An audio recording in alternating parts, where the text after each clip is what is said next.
Shut up and sit down. चलिए आइए अब हम लोग पढ़ते हैं 22.3 न्यू मीडिया एंड कॉन्वर्जेंस के बारे में. If you recall what you have studied about the history of Indian media, you have learned that the print media played a significant role in the Indian freedom struggle. At that time, there wasn't either television or new media. It was print media that had made such a huge impact on the minds of the people. अब देखिए, आइए याद करें हमने भारतीय media के इतिहास में क्या पढ़ा है. हमने पढ़ा है कि भारतीय स्वतंत्रता संग्राम में प्रिंट मीडिया का खास योगदान रहा है. उस समय यहाँ टेलीविज़न एवं न्यूज़ मीडिया नहीं थे. सिर्फ प्रिंट मीडिया ने उस समय लोगों को प्रभावित किया था.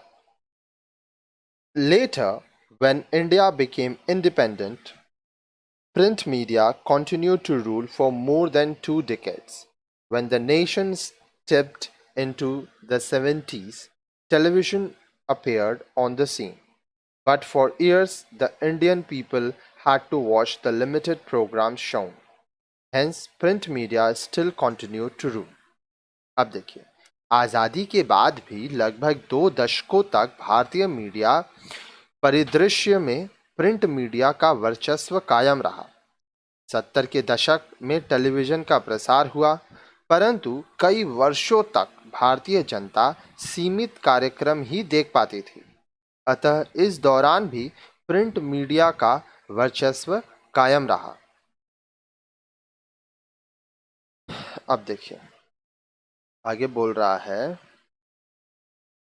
It was when the concept of cable television hit the Indian market that people started watching more and more television. It was because of television that the print media also started changing. To survive in the competitive scenario along with television, Indian newspapers changed their design and forms of writing. अब देखिए, भारत में television का प्रचलन बढ़ा जब केवल television का वर्चस्व कायम हुआ. प्रसारण आरंभ हुआ, केबल टीवी आ गया, लोग ज़्यादा से ज़्यादा टेलीविज़न देखने लगे. टेलीविज़न के कारण प्रिंट मीडिया भी बदलने लगा, क्योंकि ऐसी स्थिति में टेलीविज़न को टक्कर देना ज़रूरी था, अन्यथा प्रिंट मीडिया का अस्तित्व खतरे में पड़ सकता था. अब देखिए, अतः लगभग सभी भारतीय अखबारों ने अपने डिज़ाइन एवं लेखन स्वरूप को बदल दिया. When new media arrived, it was another shift in the industry. At that time, a theory came up that print media may not survive. More importantly, with new media, technology was seen in a different light. Whereas earlier, creativity was recognized as the primary skill, new technology became an important criterion for judging the suitability of an employee. अब देखिए, अब जब नया media आया, ठीक है, जब new media आया तो ऐसा माने जाने लगा कि शायद अब प्रिंट मीडिया का अस्तित्व समाप्त हो जाएगा. जबकि पहले रचनात्मकता को आवश्यक कौशल माना जाता था, अब किसी कर्मचारी की उपयोगिता को परखने के लिए तकनीकी ज्ञान महत्वपूर्ण आधार बन गया. Let us consider these issues one by one. अब आइए हम इन पर एक एक करके विचार करें. The first issue is on technology.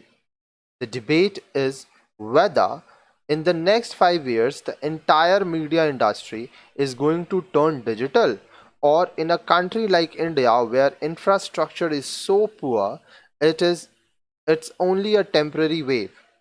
So will new media soon vanish and would we be back to print? अब देखिए, सबसे पहला चीज जो विचार करने लायक है, जो प्रश्न है वो ये है कि टेक्नोलॉजी. यह चर्चा का विषय है कि क्या अगले 5 वर्षों में समूचा मीडिया जगत डिजिटल हो जाएगा, अथवा भारत जैसे विकासशील राष्ट्र में यह एक अंशकालिक लहर है. क्या न्यू मीडिया का अस्तित्व समाप्त हो जाएगा और हम वापस से प्रिंट मीडिया की ओर लौटेंगे? The answer here is simple. Television also took time to settle down. Now radio is picking up. Similarly, new media will also take the time to stabilize. But just like television will not throw print media out of existence, similarly, new media will not throw out either print media or television. All these media forms will survive, but their style may change. अब देखिए, उत्तर बहुत ही सरल है। जिस प्रकार television को स्थापित होने में समय लगा था एवं आजकल जैसे रेडियो का प्रचलन बढ़ रहा है, उसी प्रकार न्यू मीडिया को भी प्रमुख मीडिया के रूप में स्थापित होने में समय लगेगा। जिस प्रकार टेलीविज़न ने प्रिंट मीडिया को कोई नुकसान नहीं पहुंचाया, ठीक उसी प्रकार न्यू मीडिया भी टेलीविज़न एवं प्रिंट मीडिया को कोई नुकसान नहीं पहुंचाएगा। इन विभिन्न मीडिया प्रारूप का अस्तित्व बना रहेगा, पर उनका कार्य करने का तरीका, स्टाइल ये बदलेगा। The other issue is the debate on the creativity versus technical skills. Media managers are asking the question, should we hire journalists who are good at writing and reporting, or who are good with technology? Even journalists are asking this question. Is it our job to write, edit and report or to handle technology? अब देखिए, दूसरी चीज जिसके ऊपर विचार किया जाएगा, जो प्रश्न है वो रचनात्मकता बनाम तकनीकी दक्षता है।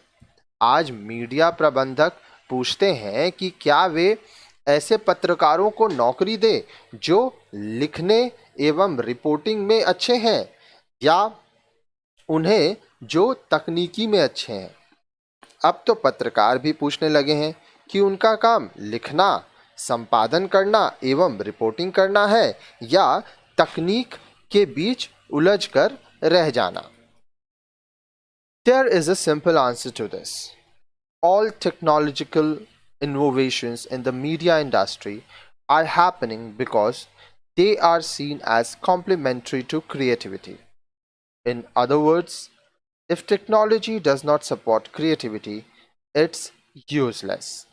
Hence, all creative professionals must make the best use of technology. In case they feel that a certain form of technology is a hindrance to creativity, they must stump it and go for a better version of the same technology or change it altogether. अब देखिए, इन प्रश्नों का उत्तर बड़ा ही सरल है। दरअसल media जगत में सभी तकनीकी आविष्कारों को रचनात्मकता, इनोवेशंस के कॉम्प्लीमेंट्री पूरक के रूप में देखा जाता है। दूसरे शब्द में कहा जाए तो अगर तकनीकी रचनात्मकता की सहयोगी नहीं है तो वह बेकार है। अतः सभी रचनात्मक कामगारों को तकनीकी का जमकर उपयोग करना चाहिए। अगर उन्हें लगता है कि तकनीकी का कोई पक्ष उनके काम में बाधा उत्पन्न करने वाला हो तो उसे वहीं छोड़ नए एवं अच्छे तकनीक को चुनना चाहिए। आज अब देखें, तो अब आगे क्या बोल रहा है। Today journalists as well as media managers have realized fully well that a more effective form of communication does not destroy the earlier form. Rather, the earlier form of communication changes for the better and makes a place for itself in the changed scenario. Hence, media practitioners are talking of convergence. अब देखिए, आज पत्रकारों एवं media प्रबंधकों ने यह जान लिया कि संचार के ज़्यादा शक्तिशाली प्रारूप पुराने प्रारूप के लिए खतरा नहीं है, जबकि संचार के पुराने प्रारूप अपने स्टाइल, कायांतरण से इस बदलाव में अभी अपनी जगह बनाए हुए हैं। अतः मीडिया कर्मी आज कॉन्वर्जेंस की बात कर रहे हैं। Now what is meant by the term convergence? Convergence का क्या मतलब होता है? It means that several media forms such as print, radio, television, etc., will exist simultaneously. They may have different mandates, but they will coexist nevertheless. अब देखिए, convergence का मतलब है कि सभी मीडिया प्रारूप, उदाहरण स्वरूप प्रिंट, रेडियो, टेलीविजन इत्यादि का अस्तित्व एक साथ बना रहे। भले ही सबका नियंत्रण अलग अलग रहे, पर सबका सह अस्तित्व बना रहे।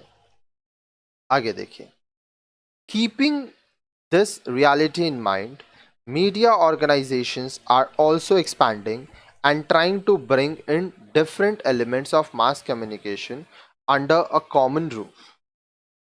In a global media environment, we will now find more and more media organizations running print, television, radio, and new media divisions together. अब देखिए, कन्वर्जेंस के इस सच्चाई को देख आज सभी मीडिया उपक्रम अपने दायरे को बढ़ाकर जनसंचार के भिन्न तत्वों को एक छत के नीचे लाने की कोशिश में लगे हैं। वैश्विक स्तर पर देखा जाए तो अनेकों मीडिया उपक्रम ऐसे हैं जो एक साथ प्रिंट, टेलीविजन, रेडियो एवं न्यू मीडिया के उपक्रम एक साथ चला रहे हैं। अब देखिए, यहाँ पे एक इमेज है, इसको कॉन्वर्जेंस कहते हैं जब सब कुछ काम हो रहा है, ठीक है।